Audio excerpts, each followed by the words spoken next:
कैसे हो आप सब। आई होप कि आप सब बहुत अच्छे होंगे। तो आज हम स्टार्ट करेंगे चैप्टर 4 उष्मा। हम उसका क्वेश्चन से करेंगे, लेकिन उससे पहले हम एक कहानी आपको सुनाना चाहते हैं।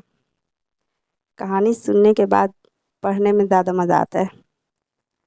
तो चलो कहानी सुनते हैं। तो कहानी है एक गौरैया की और बंदर की। गौरैया जो है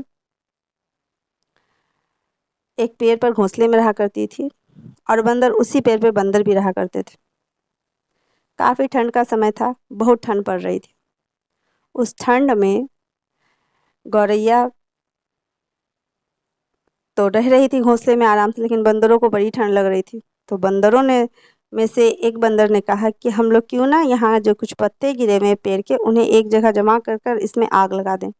और जब हम इसमें आग लगा देंगे तो हमें गर्मी मिलेगी आग की, और हमें ठंड नहीं लगेगी।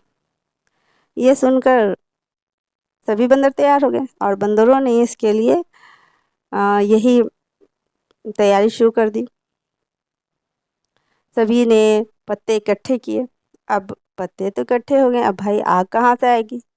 अब आग के लिए दिमाग लगाया जाने लगा। उन्हें एक जुगनू मिला, कहीं पे उड़ता हुआ दिखा। तो एक बंदर ने कहा कि ये जो जुगनू है, इसे वो जुगनू को पहचान नहीं रहे थे। उन्हें लगा कि वो चिंगारी है। तो उन्होंने कहा कि वहाँ चिंगारी है, चलिए हम उसे उठा कर लेके आते हैं और इसमें रख देंगे पत्ते में, और इस पर फूंक मारेंगे तो आग लग जाएगी।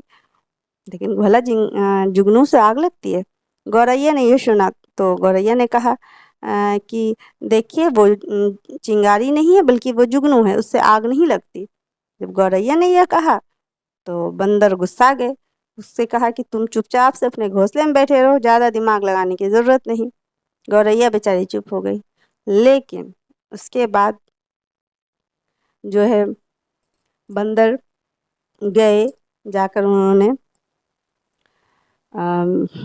जुगनू को अपने हाथ में पकड़ा और पकड़कर ले आए, उसे रख दिया पत्ते पर। अब देख फूंक मार रहे हैं, आग ही नहीं लगती, आग ही नहीं लगती। गौरैया से देखा नहीं गया। गौरैया ने फिर से कहा कि उसे मत ऐसा कीजिए, आप जो है पत्थर रगड़िए, उससे आग लग सकती है, या सूखी लकड़ी रगड़िए, उससे आग लग सकती है, लेकिन जुगनू से आग नहीं लगेगी। 3-4 बार गौरैया बार बार कहने लगी बंदरों को। बंदर ठहरे मूर्ख, उन्हें गौरैया की बात कहाँ समझ में आती। उन्होंने क्या किया, गौरैया को पटक दिया उठाकर पेड़ पर से, जिससे गौरैया की वहाँ मौत हो गई।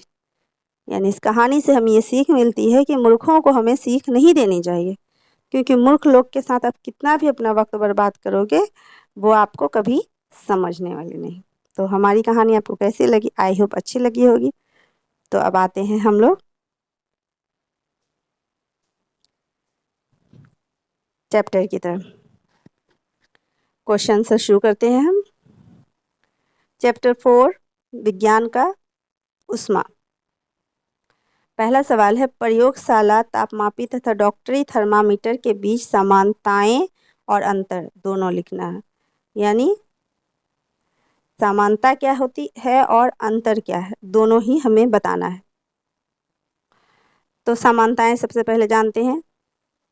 दोनों तापमापियों में पारा भरा होता है, यानी कि डॉक्टरी थर्मामीटर और प्रयोगशाला थर्मामीटर दोनों में पारा भरा होता है। तापमापी दोनों तापमापी ताप मापने में काम आते हैं। दोनों से ताप ही मापा जाता है, कोई और काम नहीं लिया जाता। दोनों तापमापी पारदर्शक कांच के बने होते हैं। दोनों के बाहर स्केल अंकित होता है। दोनों तापमापी किसके बने होते हैं, पारदर्शी कांच के बने होते हैं, और दोनों के बाहर स्केल होता है। ये इनकी समानताएं हैं। अब असमानताएं देखते हैं। असमानताएं क्या है। प्रयोगशाला तापमापी का प्रयोग वस्तुओं का ताप मापने के लिए किया जा सकता है, जबकि डॉक्टरी थर्मामीटर का प्रयोग शरीर का ताप मापने के लिए किया जाता है। यानी डॉक्टरी थर्मामीटर जो शरीर में बुखार फीवर कितना है वो मापने के लिए, शरीर का टेम्परेचर कितना है वो मापने के लिए किया जाता है। जबकि प्रयोगशाला थर्मामीटर किसी भी लिक्विड का हम उससे माप सकते हैं कि उसका टेम्परेचर कितना है। प्रयोगशाला तापमापी का पारा स्वयं गिर जाता है, जबकि डॉक्टरी थर्मामीटर का पारा स्वयं नहीं गिरता। यानी हमें क्या करना पड़ता है, उसे झाड़ झाड़ के उसका पारा गिराना पड़ता है। शायद आप लोगों ने भी डॉक्टरी थर्मामीटर यूज़ किया होगा। प्रयोगशाला तापमापी का ताप परिसर 10 सेंटीग्रेड से 110 सेंटीग्रेड होता है, जबकि डॉक्टरी थर्मामीटर का ताप परिसर 35 डिग्री सेंटीग्रेड से 42 डिग्री सेंटीग्रेड ही हो जाता है। यानी प्रयोगशाला तापमापी का जो 10 डिग्री सेंटीग्रेड से 110 और डॉक्टरी थर्मामीटर 35 से 42 तक होता है।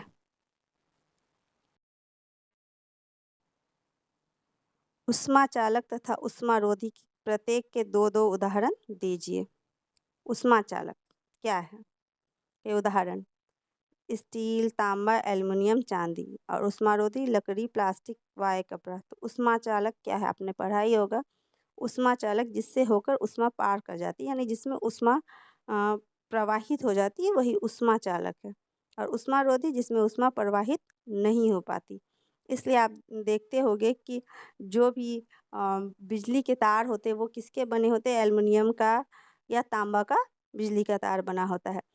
और लकड़ी, प्लास्टिक और कपड़ा, इस सब से ऊष्मा पार, इस पे ऊष्मा का कोई असर नहीं होता। यही ऊष्मारोधी है। अब आते हैं रिक्त स्थानों की पूर्ति। कोई वस्तु कितनी गर्म है इसकी जानकारी ताप मापी द्वारा प्राप्त होती है। ऐसे जवाब है, वो भी देख लेंगे हम लोग।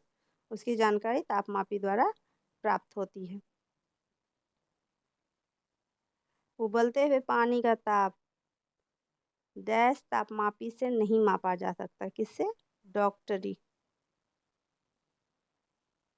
डॉक्टरी तापमापी से नहीं मापा जा सकता। ताप को डिग्री को सेल्सियस में मापते हैं। किस में मापते हैं? सेल्सियस में मापते हैं। बिना किसी माध्यम द्वारा ऊष्मा स्थानांतरण के प्रक्रम एक विकिरण कहते हैं। विकिरण कहते हैं। विकिरण कहते हैं। क्या नहीं लिखा रहा। स्टील की एक पक ठंडी चम्मच गर्म दूध के प्याले में रखी गई। यह अपने दूसरे सिरे तक ऊष्मा का स्थानांतरण किससे करेगी? चालन प्रक्रम द्वारा। चालन प्रक्रम द्वारा करेगी। हल्के रंग के वस्त्रों की अपेक्षा काले रंग के वस्त्र ऊष्मा का अधिक अवशोषण करते हैं। अब यहाँ से वही का आंसर क्लियर किया है। यहाँ से वही आंसर क्लियर किया गया है। कोई वस्तु कितनी गर्म है इसकी जानकारी तापमान द्वारा प्राप्त होती है। उबलते हुए पानी का ताप डॉक्टरी मापी से नहीं मापा जा सकता। ताप को डिग्री को सेल्सियस में मापते हैं। बिना किसी माध्यम द्वारा ऊष्मा स्थानांतरण के प्रक्रम में एक विकिरण का कहते हैं। स्टील की पक ठंडी चम्मच गर्म दूध के प्याले में रखी गई है। अपने दूसरे सिरे तक ऊष्मा का स्थानांतरण चालन प्रक्रम द्वारा करेगी। हल्के रंग के वस्त्रों की अपेक्षा काले रंग के वस्त्रों को ऊष्मा का अधिक अवशोषण होता है।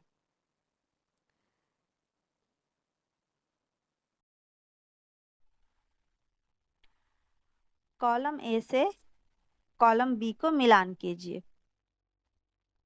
कॉलम ए में है थल समीर के बहने का समय। थल समीर के बहने का समय है रात।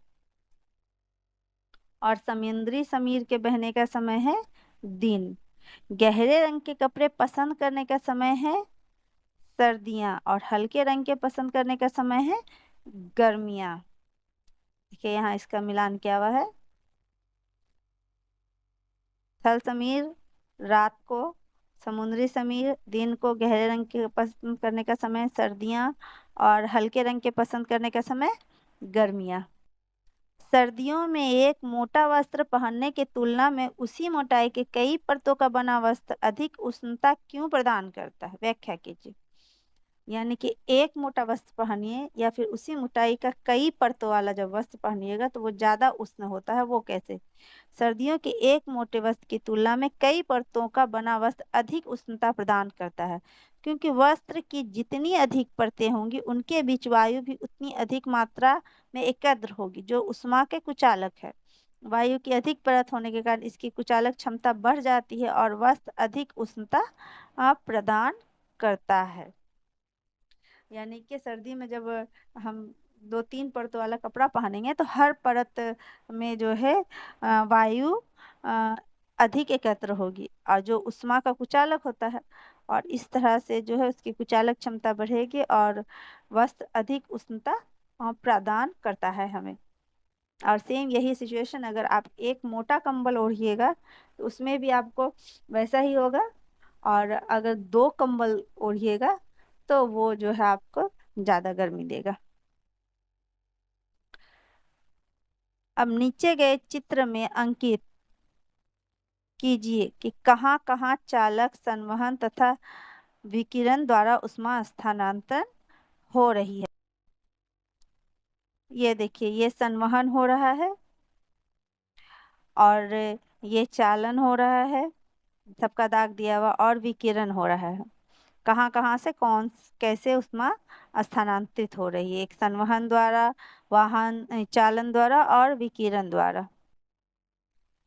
गर्म जलवायु के स्थानों पर यह परामर्श दिया जाता है कि घरों की बाहरी दीवारों पर श्वेत पेंट किया जाए। ऐसा क्यों? यानी कि सफेद रंग का पेंट किया जाए जहाँ गर्मी ज्यादा पड़ती है, ऐसा क्यों कहा जाता है?